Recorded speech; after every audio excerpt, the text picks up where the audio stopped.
Hello, I'm Sean Higgins, editor of SPAR3D.com and the SPAR3D newsletter. I'm here at ILMF 2017 with Jeff Wondery, the marketing manager for industrial at Velodyne.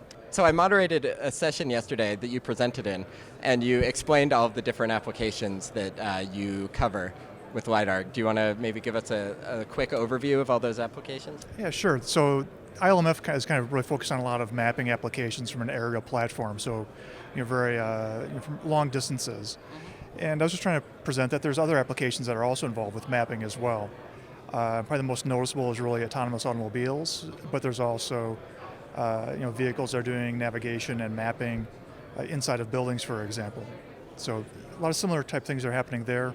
Will probably kind of also influence what's happening here as well. Yeah, so I wanted to ask a few follow-up questions about that. You presented yesterday, and you said there was some overlap between LiDAR for autonomous automobiles and mapping, and I wonder if you could elaborate on that a little bit. So I think there's a couple of bullet points I kind of showed, and specifically, one is dealing with the cost of lasers and how that actually influences then other industries that also use lasers. Right. So for autonomous automobiles, there's a great pressure to kind of reduce the price so it's mass produced. So if they're doing mapping there, that will also probably likely influence mapping as well.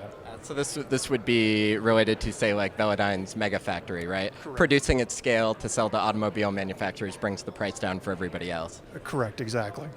Correct, and so it's those kind of applications and those kind of are driving then production capabilities in other areas. And I think you said there were certain measurements that people could use that might have been gathered by the autonomous automobiles as they're driving around in the point clouds, perhaps. Oh, sure. So I think there's also what they're looking at from an autonomous automobile perspective is also looking at objects and how they move around an area. So that kind of it's very rich data, and they'll be collecting it every day as well.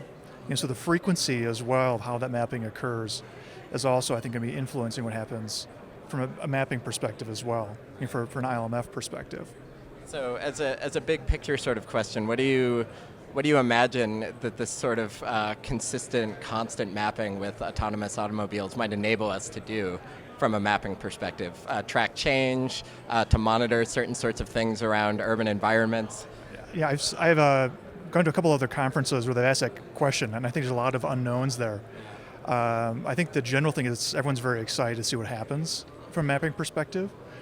I don't think they know how it's going to roll out exactly. So I think people are going to say, okay, if I can track people, or if I can track cars, or I can look at plants, what does that do? Things that they couldn't do before.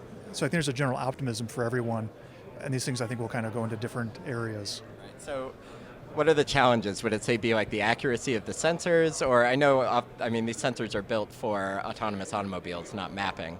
Is there a problem with them being fit for purpose for that sort of data, or? No, I think there's a general commonality, right? So you have a laser diode, and it's a matter of, okay, how do you use that, and how do you package it, and then where does it go? So I think it's kind of, we don't know yet. So I think that's part of the exciting part. There's a lot of possibility, but we just don't know how it's going to shake out just yet. So I think the constant is always change, right? We always know something's going to change. Yeah. So I think that's what I was kind of highlighting in my talk yesterday. Awesome. Well, thank you so much for taking the time to talk with me. I really appreciate it. Thanks, Sean.